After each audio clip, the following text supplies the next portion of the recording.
हाँ, तो आज अपना ये चैप्टर कंप्लीट हो जाएगा। ठीक है, बहुत ही शानदार तरीके से अपने इसको क्वेश्चन बना के सारा क्वेश्चन मतलब चैप्टर अपने कंप्लीट कर लिया है।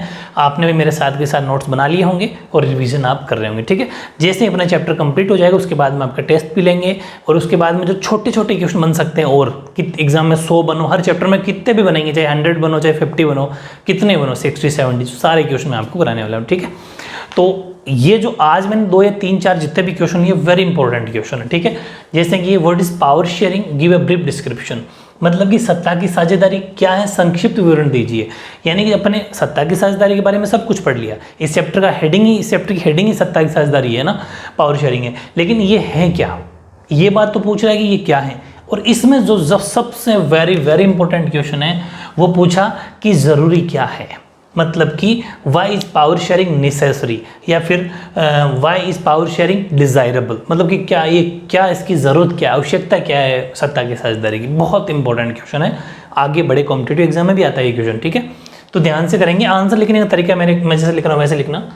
क्वेश्चन है सत्ता की साझेदारी चीज़ क्या है, तो देखो सत्ता की साझेदारी एक नीति है, एक पॉलिसी है। ठीक है, सत्ता की साझेदारी क्या है, एक नीति है जिसके अंतर्गत देश के शासन में समाज के सभी प्रमुख समूहों को सत्ता का एक स्थायी भाग प्रदान किया जाता है। Power sharing is a policy under which a permanent share of power is provided to all the major groups of society in the governance of the country। यानी कि ये एक ऐसी पावर शेयरिंग ऐसी पॉलिसी है, एक ऐसी नीति है जिसके अंदर क्या होता है कि देश के जो शासन करता है, जैसे हमारी सरकार है, ध्यान से सुनना है ना, जैसे हमारी सरकार है सेंट्रल गवर्नमेंट। सबसे पहले बात करता हूँ मैं केंद्र सरकार, यानी कि अभी सेंटर के अंदर मोदी सरकार बीजेपी गवर्नमेंट है वो। फिर स्टेट के अंदर आ जाएंगे अपन, राज्यों के अंदर अपन आ जाएंगे, तो सब अलग अलग स्टेट के अंदर अलग अलग सरकारें होती है, कहीं कांग्रेस है तो कहीं बीजेपी तो कहीं आम आदमी पार्टी, वो अलग अलग तरीके की पार्टियाँ सब में हैं। ठीक है, वहाँ पर क्या होगा, कुछ जो काम होंगे वो सेंट्रल गवर्नमेंट के अंडर में आते हैं, और कुछ जैसे रेलवे वगैरह हो गए, रेलवे वगैरह डिपार्टमेंट पूरा सेंट्रल गवर्नमेंट के अंडर में आता है। आर्मी सेंट्रल गवर्नमेंट के अंडर में आती है, तो आर्मी की जितने भी तनख्वाह सैलरी होगी वो सेंट्रल गवर्नमेंट देगी। लेकिन जो स्टेट की पुलिस वगैरह होती है, जो स्टेट के और कोई छोटे मोटे जैसे कि राजस्थान पुलिस है, यूपी पुलिस है, ये सब अपनी अपनी पुलिस है तो ये अपना खुद उनको पैसा देंगे, तो सबको अलग अलग है। ऐसे ही ये पावर शेयरिंग है, जैसे कि एक मुख्यमंत्री, एक चीफ मिनिस्टर, ठीक है, फिर उसके नीचे कैबिनेट मिनिस्टर, इनके मंत्री होते हैं छोटे, फिर उसके बाद में स्पोर्ट्स मिनिस्टर, अलग अलग मंत्रियों को छोटा छोटा पावर शेयर किया जाता है ताकि काम बहुत अच्छे ढंग से हो। लेकिन अगर सब कुछ मुख्यमंत्री बैठ जाए पूरी की पूरी शक्तियां लेके, तो फिर नीचे जो एमएलए वगैरह होंगे वो कैसे काम करेंगे। ठीक है, तो पावर शेयरिंग बहुत ज़रूरी भी है। दूसरी बात, जितने भी मंत्री वगैरह बनाए जाते हैं वो हर जाति धर्म से लिए जाते हैं, चाहे वो एसटी एससी ओबीसी जनरल सब कैटेगरी के लोग आने चाहिए, चाहे अल्पसंख्यक हो, चाहे माइनॉरिटी हो, चाहे मेजोरिटी यानी बहुसंख्यक हो, सभी के मंत्री बराबर एक रेशियो मानना चाहिए ताकि कोई भी उनकी दिक्कत ना हो। ठीक है, तो ये समझ में आ जाना चाहिए आपको कि जातीय और सांस्कृतिक विभिन्नताओं के कारण विभाजित जो समाज में झगड़े हो जाते हैं उनको सुलझाने का ये सबसे सामर्थ्यवान है। जब अपन हर जाति धर्म से या हर संस्कृति कल्चर वाले लोग ले लेंगे तो ऑटोमेटिक सीधी सी बात है कि लड़ाई झगड़े होंगे ही नहीं। तो ये सबसे बेस्ट सामर्थ्यवान हथियार हैं। ठीक है, यानी कि पावरफुल वेपन है। तो बात करते हैं अपन नेक्स्ट की कि it is a powerful weapon to resolve disputes in a society divided due to ethnic and cultural differences. ठीक है, यानी कि जो भी जातीय और जो सांस्कृतिक अंतर है हमारे देश के अंदर, हमारे राज्यों के अंदर, वो लड़ाई झगड़े मिट जाएंगे। इससे सबसे बेस्ट है ये। In this there is a comprehensive system of political planning in which the major elements of the society are given proper place and respect in the governance। ठीक है, यानी कि इसमें राजनीतिक आयोजन की व्यापक रूप से व्यवस्था होती है जिसमें समाज के प्रमुख तत्वों को शासन में उचित स्थान और सम्मान दिया जाता है। वो मैंने आपको बता दिया, हर कैटेगरी से मंत्री बनाए जाते हैं, हर जाति धर्म के लोगों लिया जाता है। तो है ना बेस्ट, समझ में आ गई पावर शेयरिंग क्या है। मतलब हर किसी लोगों को जो जिस भी धर्म जाति का है सबको बराबर रेशियो के अंदर प्रतिनिधित्व देना, उनको सम्मान देना, ये सब बात रिप्रेजेंटेटिव उनके लगाना। ठीक है, नेक्स्ट क्वेश्चन है कि ये तो चलो अपन को इसका डिफरेंस समझ में आ गया कि लड़ाई झगड़े मिट जाते हैं, शांति बनी रहती है, अच्छा रहता है, सब कुछ ठीक है। अब कि जरूरी क्या है, उससे मिला जुला ही आंसर वैसे, लेकिन इसको थोड़ा मैंने पॉइंट बना के विथ इस एग्जाम्पल के, इस चैप्टर के एग्जाम्पल ये जो इस चैप्टर के अंदर जो प्रॉब्लम थी, तो इसके अंदर देखो कि सत्ता की साझेदारी निम्नलिखित कारणों से वांछनीय है। वांछनीय बोल दो, डिजायरेबल बोल दो, या फिर आवश्यक बोल दो, नेसेसरी बोल दो, बात एक ही। ठीक है, तो आप ये टेंशन मत लेना, यहाँ पर आपकी डिजायरेबल नाम भी आ सकता है। ठीक है, डिजायरेबल तो एक ही बात है, डिजायरेबल बोलो चाहे नेसेसरी बोलो, तो एग्जाम में दोनों वर्ड एक ही है। आंसर ये होगा कि power sharing is necessary because of the following reasons. First है टकराव को रोकने के लिए, हेडिंग से ही आंसर लिख दोगे आप, टू प्रिवेंट कोलिजन, है ना, यानी कि किसी भी जाति धर्म या फिर कल्चर के लोगों के बीच में टकराव होगा ही नहीं जब उनको बराबर आप पावर शेयर कर दोगे, ठीक है। यानी कि ये सामूहिक समूह के मध्य संघर्ष की संभावना को कम करती है, कौन, सत्ता की साझेदारी। चूंकि सामाजिक टकराव आगे बढ़कर क्या हो जाएगा, हिंसा और राजनीतिक अस्थिरता का रूप ले लेता है, इसलिए सत्ता में हिस्सा यानी कि बराबर का हिस्सा दे देना राजनीतिक व्यवस्था के स्थायित्व के लिए, स्टेबिलिटी के लिए सबसे बेस्ट है, ठीक है। It reduces the possibility of conflict between the groups because social conflict, जो सामाजिक जो भी लड़ाई झगड़े आगे बढ़ के क्या हो सकते हैं, बड़े लड़ाई झगड़े का रूप ले सकते हैं, बड़ी हिंसा का रूप ले सकते हैं। तो because social conflict option escalates into violence and political instability। हो सकता है खूब सारे ऐसे भी होते हैं जहाँ सरकारें गिर जाती है। सरकारें गिर जाती का मतलब अगर आप बराबर प्रतिनिधित्व नहीं देंगे, बराबर रिप्रेजेंटेटिव उनके खड़े नहीं होने देंगे या उनको टिकट नहीं देंगे, तो वो खूब सारे लोग आते हैं, आंदोलन करते हैं, और खूब सारे लोग उसमें क्या होता है कि फिर पार्टी डगमगा जाती है और काफ़ी सारी दिक्कतें आ जाती है, जहाँ पर सरकारें भी मतलब कि वापस छोड़ देती है, सरकारें भी नहीं रह पाती और नया इलेक्शन होता है। फिर काफ़ी ऐसे देश में हुआ है। इसलिए therefore sharing of power is good for the stability of the political system, यानी कि पावर शेयरिंग सबसे बेस्ट है स्टेबिलिटी के लिए, पॉलिटिकल सिस्टम जो हमारा राजनीति है उसके लिए सबसे बेस्ट है, ठीक है। तो राजनीतिक व्यवस्थाओं की स्थायित्व के लिए सबसे अच्छा है, एक बात तो ये। दूसरा, लोकतंत्र की आत्मा, ये सबसे इंपॉर्टेंट हेडिंग है, ये अलग से भी आ सकता है, सोल ऑफ डेमोक्रेसी। ऐसे पूछ सकता है 1 मार्क्स के अंदर कि जो पावर शेयरिंग है वो सोल ऑफ डेमोक्रेसी कैसे हैं, मतलब कि जो वो डेमोक्रेसी लोकतंत्र की जो आत्मा है वो पावर शेयरिंग, मतलब जो सत्ता का अपन बात कर रहे हैं इसकी साझेदारी की, इसकी आत्मा कैसे हैं, क्वेश्चन अलग से आ सकता है। तो वो वहाँ पर भी यही आंसर आपको लिखना, दोनों जगह काम आ जाएगा। ये है, अगर बड़ा है तब, छोटा है तो भी ये आंसर है कि सत्ता की साझेदारी प्रजातंत्र का आधार है, बिल्कुल ठीक है। आपको पता है power sharing is the basis of democracy, कैसे कि हमारे यहाँ पर जनता खुद लोगों को चुनती है, तो इसका मतलब power sharing is the basis of democracy, क्योंकि लोग वोट देते हैं कब, कि भाई हमारे लोगों को भी वहाँ मंत्री बनाया जाएगा जो हमारी बातें सुनेगा, हर कल्चर जाति धर्म के लोग, इसीलिए वोट देते हैं। इसलिए मेन सत्ता की साझेदारी प्रजातंत्र का आधार है, ये इसके विकास के लिए भी आवश्यक है। आधुनिक प्रजातंत्र में शक्ति किसके पास है बताओ, जनता के हाथों में, बिल्कुल। क्यों, क्योंकि जनता ही तय करेगी किसकी गवर्नमेंट बननी है, कौन नेता जीतना है, जनता के हाथों में है, ठीक है। यानी कि these are necessary for its development. In modern democracy, the power is vested in the hands of the people, ठीक है, जनता के हाथों में है। It is used by the people elected representatives, जनता खुद ही अपना प्रतिनिधि जो भी होता है उनको चुनती है। जैसे कि एमएलए होते हैं हमारे, जैसे कि राजस्थान की बात करूँ मैं, 200 एमएलए हैं, तो एमएलए मिलके फिर आगे मुख्यमंत्री का इलेक्शन करते हैं, वो मतलब चुनाव करते हैं, उन्हीं एमएलए में से मुख्यमंत्री बनता है। तो ध्यान रखना, एमएलए बनेंगे मेंबर ऑफ लेजिस्लेटिव असेंबली, विधानसभा के सदस्य, तो वो सब इस तरीके से चुनते हैं अपन, ठीक है, वो आपको पता है, मैंने आपको पहले बता रखा है। तो इसका प्रयोग जनता निर्वाचित का मतलब जिनको वोट करके जिताती है द्वारा करती है। इस प्रकार समस्त समूह सत्ता में भागीदारी के माध्यम से शासन व्यवस्था से जुड़े रहते हैं, ठीक है, ये बहुत जरूरी है। तो ये हो गया अपना in this way all the groups remain connected to in governance through sharing of power, ठीक है, सब आपस में कनेक्टिविटी रहती है, लोग वोट करते हैं अपने रिप्रेजेंटेटिव को, वो जीत के आगे सरकार चलाता है। तो ये बहुत जरूरी हो गया दोनों। अब बात आती है एग्जाम्पल की। एग्जाम्पल दोनों अपन वो ही लेंगे जो अपने इस चैप्टर में है, ठीक है। देखते हैं उदाहरण।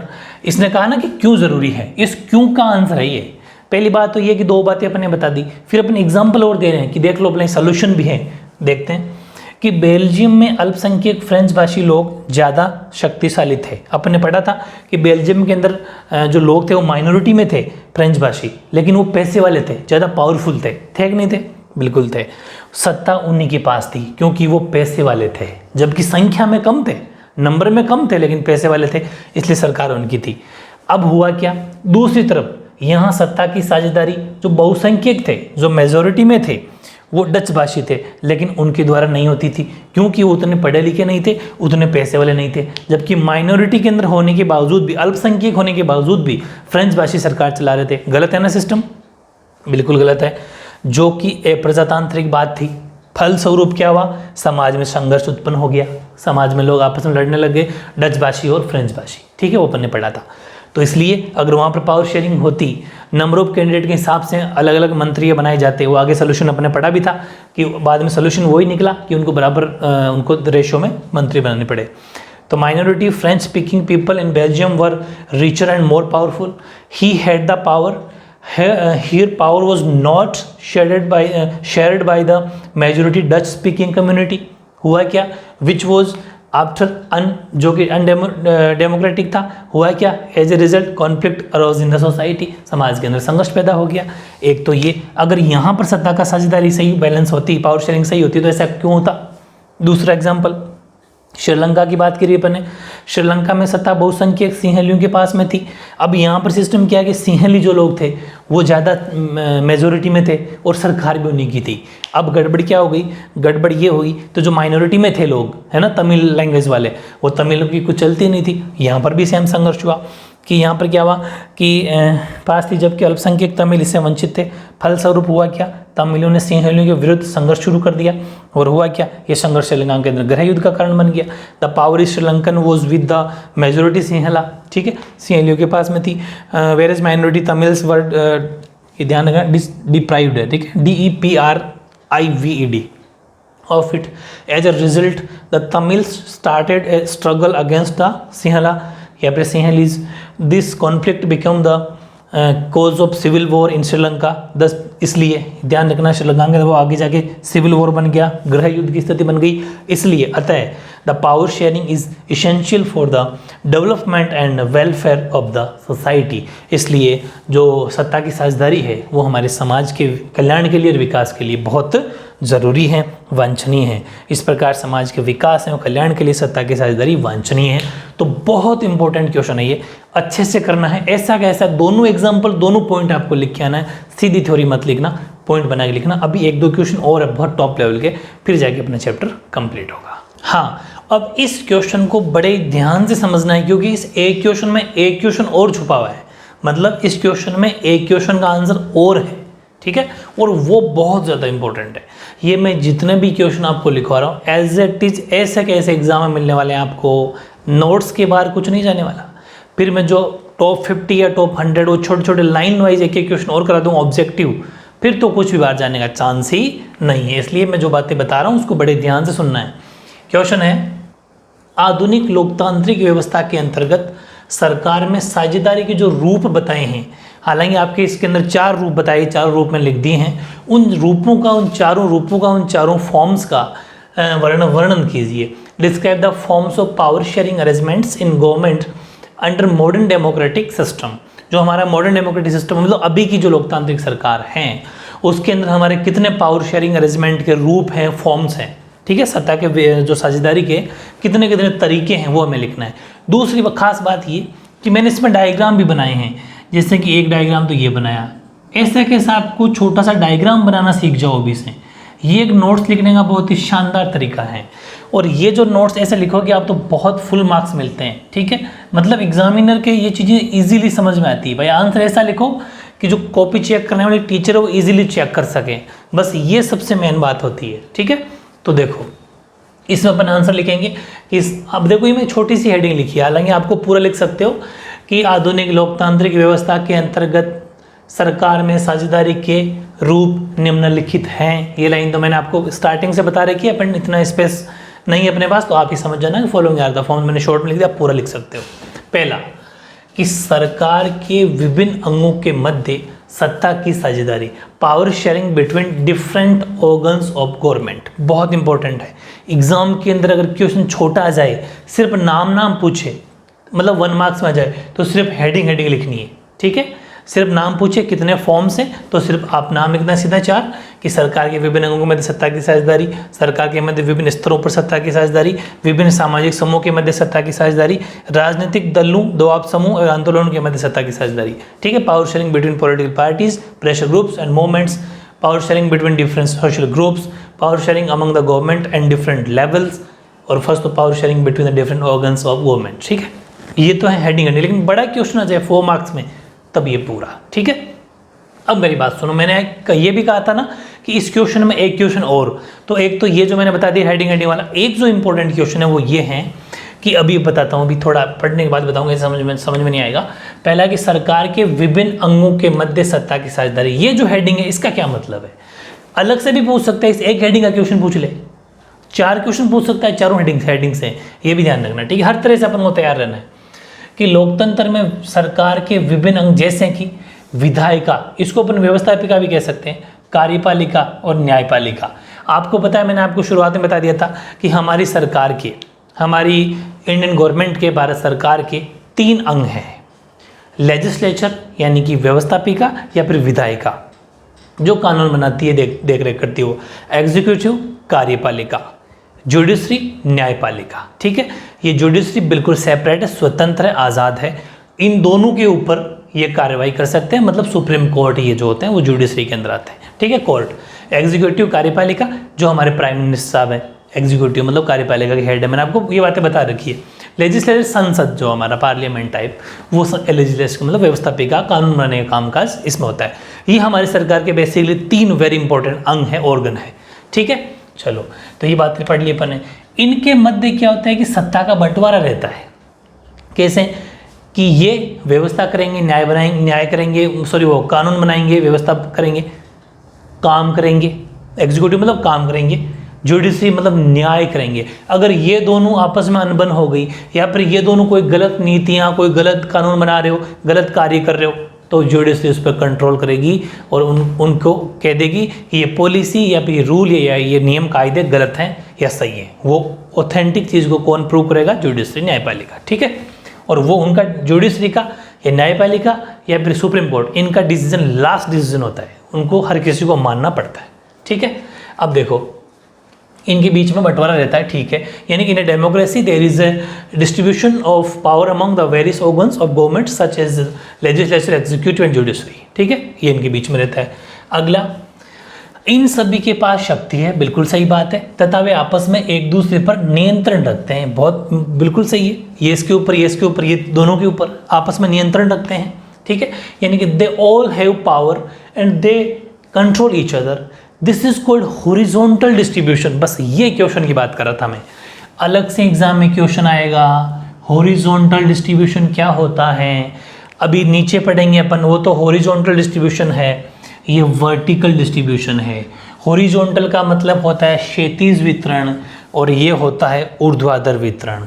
एग्जाम में क्वेश्चन वेरी इंपॉर्टेंट आया हुआ भी है कि हॉरिजॉन्टल यानी कि difference between horizontal distribution and vertical distribution, यानी कि क्षैतिज वितरण और ऊर्ध्वाधर वितरण में क्या अंतर है, समझाइए, एक्सप्लेन कीजिए। एग्जाम में क्वेश्चन आया हुआ है, इसलिए यहीं से अपन आधा आंसर तो यहीं से काम लेंगे। नेक्स्ट क्वेश्चन कराऊंगा मैं, आधा आंसर तो इसे काम लेंगे, बार बार नहीं लिखेंगे, और 2-3 पॉइंट और लिखवा दूंगा, तो अलग से क्वेश्चन आए तो भी आप लिख सको, क्योंकि आया हुआ क्वेश्चन है, वेरी इंपॉर्टेंट है। तो इसको क्षैतिज वितरण कहते हैं। इस प्रकार के बंटवारे से सुनिश्चित हो जाता है कि कोई भी अंग सत्ता का अनलिमिटेड, असीमित उपयोग नहीं कर सकता। प्रत्येक अंग एक दूसरे पर अंकुश रखते हैं, कंट्रोल रखते हैं, निगरानी रखते हैं। तो सीधी सी बात है, कोई भी ज़बरदस्ती या एक्स्ट्रा पावर का यूज़ कर ही नहीं पाएगा, क्योंकि एक दूसरे पर ध्यान रखते हैं, एक दूसरे पर गलती करते पकड़ लेगा, ठीक है। यानी कि such a division ensure that no organ can make unlimited use of power, each part controls each other, ठीक है। और फिर डायग्राम बना देना, ये हमारी भारत सरकार, लेजिस्लेचर, एग्जीक्यूटिव, जुडिशरी, यानी कि इंडियन गवर्नमेंट हो गई। तो भारत सरकार विधायिका बोल दो, चाहे व्यवस्थापिका, कार्यपालिका, न्यायपालिका, ये हमारे सरकार के, इससे डायग्राम बना दो, शानदार आंसर हो जाएगा। Second point, power sharing among the government at different levels, बिल्कुल सही है। यानी कि सरकार के मध्य विभिन्न स्तरों पर सत्ता की साझेदारी, वो मैंने आपको हर बार बताता रहता हूँ। ऊपर सेंट्रल गवर्नमेंट, केंद्र सरकार, ठीक है। उसके नीचे हर राज्यों की अलग अलग सरकारें, और राज्यों के अंदर भी नीचे, जैसे कि अगर अपन शहर की बात करें, सिटीज़ की बात करें, तो हमारे मेयर होते हैं, मेयर सबसे बड़ा पोस्ट होती है मेयर। उसके बाद में नीचे पार्षद होते हैं, फिर वार्ड के जो होते हैं ना पार्षद होते हैं, ठीक है। नगर निगम वगैरह ये सिस्टम जानते हो आप। गाँव के अंदर क्या होता है? वार्ड पंच, सरपंच, पंचायत समिति सदस्य, प्रधान हो गया, ये सब है ना। ऊपर से ऊपर फिर एमएलए हो गया, एमपी हो गए, वो इस तरीके से बनते रहते हैं, ठीक है। वो लोकल बॉडीज बोलते हैं उनको, सरपंच वगैरह होता है ना, वो नीचे लेवल पर स्थानीय होता है। लेकिन यहाँ पर 2 हैं। इस चैप्टर के अकॉर्डिंग हम एग्जाम्पल भी लेंगे, भी देखना। भारत के अंदर तो है कॉन्स्टिट्यूशनल, मतलब हमारे सरपंच का चुनाव होता है, है ना। चुनाव, जिसमें भी चुनाव होगा वो कॉन्स्टिट्यूशनल हो गया, वो संवैधानिक हो गया, ठीक है। लेकिन बेल्जियम के अंदर अपने इसमें एग्जाम्पल लिया है क्योंकि दो तरह के लोकल बॉडी होती है, या तो इलेक्शन करवा के चुन लेते हैं सरपंच वगैरह को, या फिर खूब सारे, जैसे बेल्जियम जैसी कंट्री है ना, वहाँ पर संवैधानिक नहीं है वो, ठीक है, यानी कि वहाँ पर चुनाव नहीं होता, वो ऐसे ही चुन लेते हैं। अभी बता दूंगा, अभी आ रहा है वो आंसर, ध्यान से सुनना मेरे को, हर बात ध्यान से सुननी है कि इसके अंतर्गत सत्ता का विभाजन केंद्रीय एवं राज्य सरकारों के मध्य तथा इससे आगे स्थानीय निकाय, मतलब लोकल बॉडी जो होती है नीचे गाँव में या फिर शहरों में जो पार्षद वगैरह होते हैं वो, ठीक है, बीच होता है।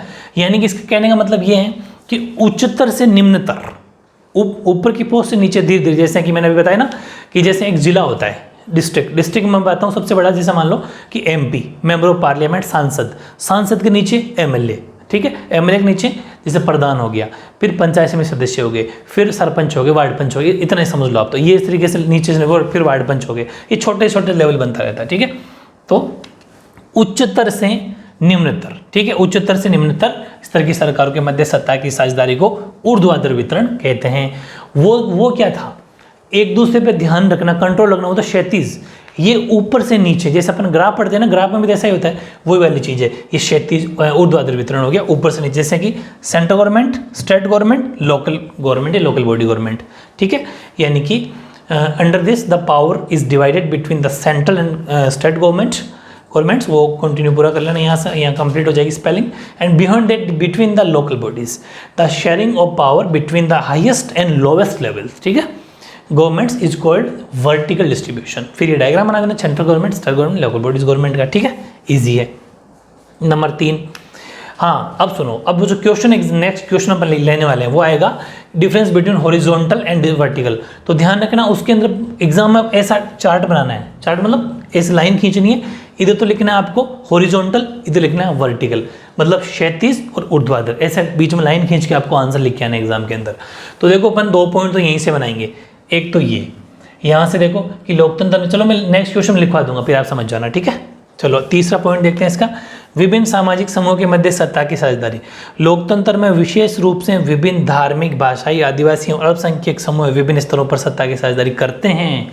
बिल्कुल सही है, power sharing between different social groups, कौन कौन से, कि particularly in a democracy different religions, linguistic मतलब जो अलग लैंग्वेज बोलते हैं, tribal and minorities groups share power at different levels. ये भी होता है, जैसे अल्पसंख्यक है उनको भी एक मंत्री उनका भी होगा, आगे 1-2 जो अलग लैंग्वेज बोलते हैं, यानी कि ऐसा मान लो कि जो जिनकी भाषा सेम होती है, जो आदिवासी होते हैं, ट्राइबल्स, हर जगह से आप हमारी अपनी, अभी आप जहाँ भी जिस भी स्टेट में रहते हो, अपने अपने स्टेट में, अपने डिस्ट्रिक्ट में देख लेना, हर जाति, धर्म, भाषा, अगर वो आदिवासी सभी के लोगों को बराबर प्रतिनिधित्व दिया जाता है, ठीक है, ये ज़रूरी है, पावर शेयर की जाती है। ये तीसरा पॉइंट है। सत्ता की साझेदारी का यह रूप या तो प्रजातांत्रिक हो सकता है जैसा कि बेल्जियम के अंदर, या फिर संवैधानिक जैसे कि भारत के अंदर। ये जो है ना, ये या तो कुछ लोग ऐसे भी होते हैं कि जैसे कोई किसी बंदे को चुन लिया, मतलब जिसका इलेक्शन नहीं करवा, ऐसे उसको कह दिया कि ये आदिवासी का बंदा है, आदिवासी इलाके से आता है, इसको सीधा ही मंत्री बना दिया जाए बिना इलेक्शन कराए, लाइक बेल्जियम। लेकिन इंडिया में संवैधानिक है, उसको पहले टिकट दिया जाएगा, वो जीत के ही आएगा, ऐसे, ठीक है। तो वो दोनों बातें मैंने लिख दी हैं कि this form of power sharing can be either democratic like Belgium या फिर कॉन्स्टिट्यूशनल लाइक इंडिया, ठीक है। इलेक्शन होता है हमारे यहाँ पर, उसको पहले टिकट दिया जाता है, फिर जीत गया था, कॉन्स्टिट्यूशनल हो गया।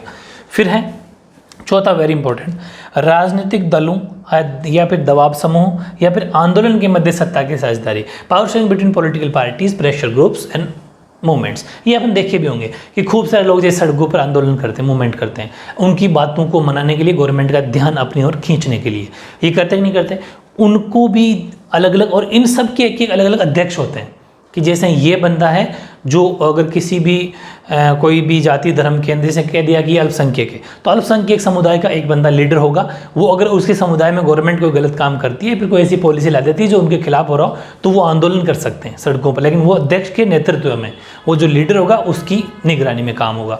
ये सब उनको भी पावर शेयर की जाती है, उनके पास भी अधिकार ऐसे, राइट है, ठीक है। कैसे कि लोकतंत्र में विभिन्न राजनीतिक दलों, दबाव समूह, आंदोलन के मध्य भी सत्ता की साझेदारी होती है।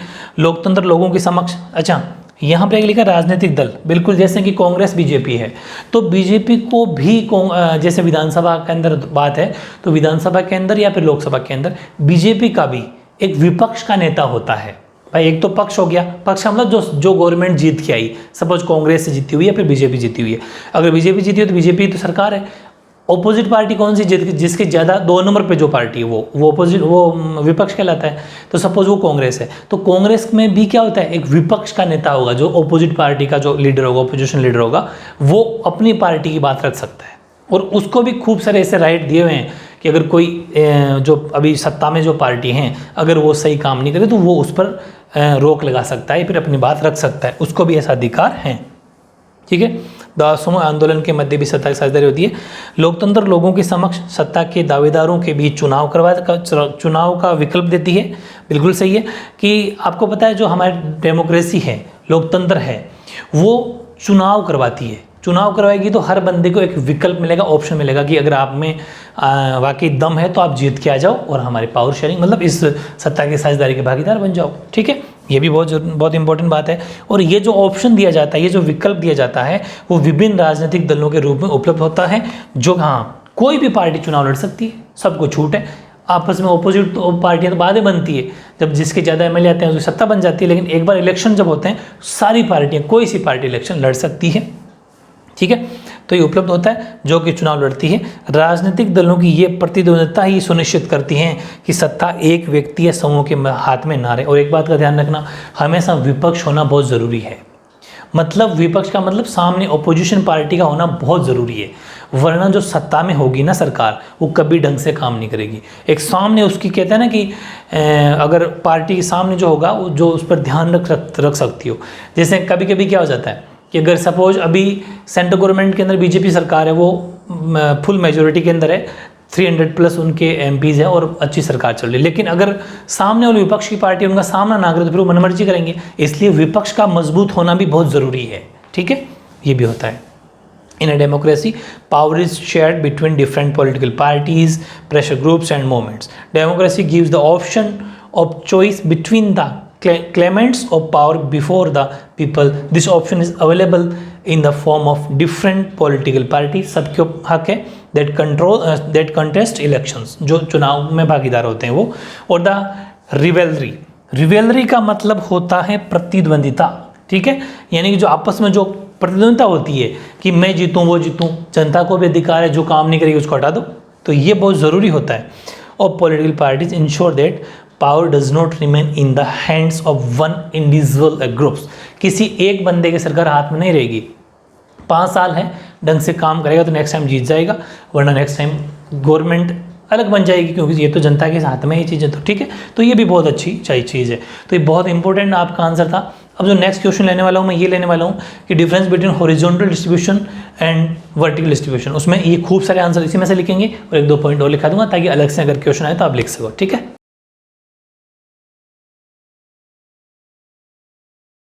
हाँ, तो मैंने ये क्वेश्चन फिर आपके लिख ही दिया है, वहाँ से पीछे भी आपका हेल्प हो जाएगी, लेकिन बहुत इंपॉर्टेंट क्वेश्चन है। ऐसा कैसा मैंने बहुत मेहनत करी, देखो अलग से इनको अलग लिखा, इनको अलग लिखा, बहुत अच्छे से आपको ऐसा कैसे एग्जाम के अंदर बिल्कुल टेबल बना के लिख के आना है। ठीक है, क्वेश्चन है कि सत्ता के क्षैतिज वितरण ऊर्ध्वाधर वितरण में क्या अंतर है, difference between horizontal distribution and vertical distribution. और एक चीज़ का ध्यान रखना, जो इसका 4th पॉइंट है इतना सा, ये सिर्फ इसी वाला, ये भी एक क्वेश्चन है। ठीक है, ये भी एक अलग से क्वेश्चन पूछेगा, बता दूंगा क्या क्वेश्चन आएगा। तो पहले चारों पॉइंट को अपन समझते हैं। हालांकि थोड़ी बहुत हेल्प पिछले क्वेश्चन की हो जाएगी, उससे अपन को थोड़ी हेल्प मिलेगी। क्षैतिज वितरण की बात की जाती है, तो क्षैतिज वितरण के अंतर्गत शासन के विभिन्न अंग जैसे कि विधायिका, कार्यपालिका, ये लीग का पूरा यहाँ तक, ठीक है, एवं न्यायपालिका के मध्य सत्ता का बंटवारा होता है। ऊर्ध्वाधर वितरण के अंतर्गत सरकार की विभिन्न स्तरों में सत्ता का बंटवारा होता है, विभिन्न स्तरों पर होता है, जबकि इसमें तीनों के बीच में होता है। मैंने आपको बताया था विभिन्न स्तर का मतलब, आप चाहो तो डायग्राम दोनों के बना सकते हो, इसका भी और इसका भी, जो मैंने डायग्राम बनवाए थे ना पिछले क्वेश्चन वो वाले, केंद्र सरकार राज्य सरकार वाले। ठीक है, फिर इसकी English, in horizontal distribution power is shared among different organs of government such as the legislature, executive and judiciary। ठीक है, वर्टिकल की बात की जाती है तो in vertical distribution power can be shared among governments of different levels. ठीक है, फिर अपन बात करते हैं सेकंड पॉइंट की, क्षैतिज में, इसमें सरकार के विभिन्न अंग एक ही स्तर पर रहकर अपनी अपनी शक्ति का उपयोग करते हैं, ऊर्ध्वाधर में इसमें उच्चतर एवं निम्नतर स्तर की सरकारें होती है, तो पिछले वाले क्वेश्चन से हेल्प हो रही है ना, तो काफ़ी हेल्प हो जाएगी। In this different organs of the government use their power by staying at the same level, इसमें हो जाएगा is consist of higher and lower levels of government, ठीक है। ये दोनों पॉइंट तो अपने पीछे वाले क्वेश्चन के आंसर हैं। तीसरा, इसमें शासन का प्रत्येक अंग एक दूसरे पर नियंत्रण रखता है, ठीक है। जैसे कि ये तीनों जो मैंने आपको डायग्राम बना के बताते पिछले के अंदर, ठीक है, सबके ऊपर न्यायपालिका होती है, वो वाली बात। इसमें निम्नतर स्तर के अंग उच्चतर स्तर के अंगों के अधीन काम करते हैं, ठीक है। यानी कि जैसे ऐसा मान लो कि अगर कैबिनेट मिनिस्टर है तो कैबिनेट मिनिस्टर के नीचे जो मंत्री होते हैं वो उस कैबिनेट मिनिस्टर के अंडर में काम करेंगे, ऐसा मान लो, ठीक है। In this each part of government control each other, बिल्कुल सही है, जो अपन इसकी हिंदी लिखी तो इसकी इंग्लिश है। In this the organs of the lower level works under the organ of the higher level, ठीक है, ओके। और जो चौथा क्वेश्चन, चौथा पॉइंट है, वैसे तो इसका फोर्थ पॉइंट है, लेकिन अलग से क्वेश्चन ये आएगा कि चेक एंड बैलेंस, ठीक है। चेक एंड बैलेंस क्या है? चेक्स एंड बैलेंस का मतलब है नियंत्रण और संतुलन क्या है डेमोक्रेसी के अंदर या फिर डिस्ट्रीब्यूशन के अंदर, चेक एंड बैलेंस क्या है, अलग से भी आ सकता है और इसके अंदर भी आपको लिखना है, ठीक है। तो देखो कि भारत में कार्यपालिका सत्ता का उपयोग करती जरूर, आपको पता है, मैंने आपको कहा भी है कि जो हमारी एग्जीक्यूटिव होती है, जिसके हेड हमारे प्राइम मिनिस्टर होते हैं, वो कार्यपालिका काम करती जरूर है, मतलब पूरे देश को वही संभालती है, लेकिन उसके ऊपर जुडिशरी यानी न्यायपालिका कंट्रोल करती है, ठीक है। जो न्यायपालिका कहेगी वो काम होगा, ठीक है। यानी कि भारत में कार्यपालिका सत्ता का उपयोग करती जरूर है, पर यह संसद यानी कि पार्लियामेंट के अधीन कार्य करती हैं, ठीक है। वैसे ही न्यायपालिका, अब जैसे न्यायपालिका है, न्यायपालिका की नियुक्ति कार्यपालिका करती है। अब आप यहाँ पर सोच सकते हो कि जुडिशरी को अपॉइंट करती है, judiciary are appointed by the executive, यानी कि जो न्यायपालिका है उसको कार्यपालिका नियुक्ति करती है। तो फिर आप सोच रहे हो कि फिर जुडिशरी बड़ी कैसे होगी? बिल्कुल बड़ी होगी। जुडिशरी का मतलब है सुप्रीम कोर्ट के जज हो गए या हमारे चीफ जस्टिस हो गए, CJI, ठीक है। तो मुख्य न्यायाधीश या न्यायाधीशों की नियुक्ति कार्यपालिका करती है, मतलब संसद के अंदर कानून के जरिए वो जो सिस्टम है वो कभी पढ़ा दूंगा, वो अपने अगर कोर्स में आएगा तो उनकी नियुक्ति करते हैं जरूर है वो, लेकिन ऐसा नहीं है कि उनकी वो नियुक्ति कर दी तो वही मतलब कार्यपालिका मेन हो जाएगी, नहीं, नियुक्ति वो करते हैं लेकिन काम जुडिशरी उनके ऊपर कंट्रोल रखती है, ठीक है। यानी कि न्यायपालिका की नियुक्ति कार्यपालिका करती जरूर है, पर न्यायपालिका है ना वो कार्यपालिका पर और विधायिका दोनों पर, ठीक है, एग्जीक्यूटिव और लेजिस्लेचर दोनों पर, दोनों द्वारा बनाए गए कानून पर अंकुश रखती है। इस व्यवस्था को ही नियंत्रण और संतुलन की व्यवस्था कहते हैं। यानी कि in India the executive exercise power, executive exercise मतलब पावर का इस्तेमाल करती है, but it works under the parliament, संसद के अधीन काम करती है, ठीक है। Although judiciary are appointed by the executive, जुडिशरी की नियुक्ति एग्जीक्यूटिव करती है, but they can check the functioning of executive या फिर laws made by the legislatures. This arrangement is called system, called a system of checks and balance, ठीक है। ठीक, इसकी बात की जाए ऊर्ध्वाधर की, तो भारत में संपूर्ण देश की एक सरकार होती है, ठीक है, जिसको अपन संघ सरकार या केंद्र सरकार बोलते हैं, मैंने आपको बता दिया बहुत अच्छे से, ठीक है। इन India the government of the entire country is called union, बोल दो यूनियन गवर्नमेंट या फिर सेंट्रल गवर्नमेंट, बात एक ही है, ठीक है। और प्रांतीय स्तर की बात करें, अपने स्टेट लेवल की बात करें तो वहाँ होती है राज्य सरकार, और फिर नीचे स्थानीय स्तर की बात करें तो शहर में, सिटी में तो नगर पालिका और गाँव में पंचायत है, ठीक है। यानी कि in India the government, and वो तो गया सेंट्रल गवर्नमेंट हो गया, the provincial level governments are called state government and local government. यहाँ पर आप प्रोविंशियल की जगह स्टेट लेवल भी लिख सकते हो, ठीक है। State level governments are called state governments and local governments are called municipalities, जानते ही हो, या फिर पंचायत, ठीक है। तो इस तरीके से बहुत ही शानदार सा चैप्टर था ये, बहुत कुछ सिखाएगा आपको अगर आपने ढंग से पढ़ा इसको। तो ये अपना आज कंप्लीट होता है, और कोई छोटे क्वेश्चन जो बनेंगे वो तो मैं हर चैप्टर के कराऊंगा, उसको तो आपको पूछने की जरूरत नहीं है। हर चैप्टर के जितने भी ऑब्जेक्टिव क्वेश्चन 1 मार्क्स 1 लाइनर बनेंगे सारे कराने वाले हैं, ठीक है। इन नोट्स के बाहर कुछ नहीं जाना, अगर आपने ढंग से नोट्स बनाए हैं और ढंग से लिखे हैं तो, और दोनों लैंग्वेज में इसका आपको फायदा उठाना है, लाइफ में आगे फ्यूचर में बहुत काम आएगी दोनों भाषाओं को एक साथ पढ़ना, ठीक है। ओके।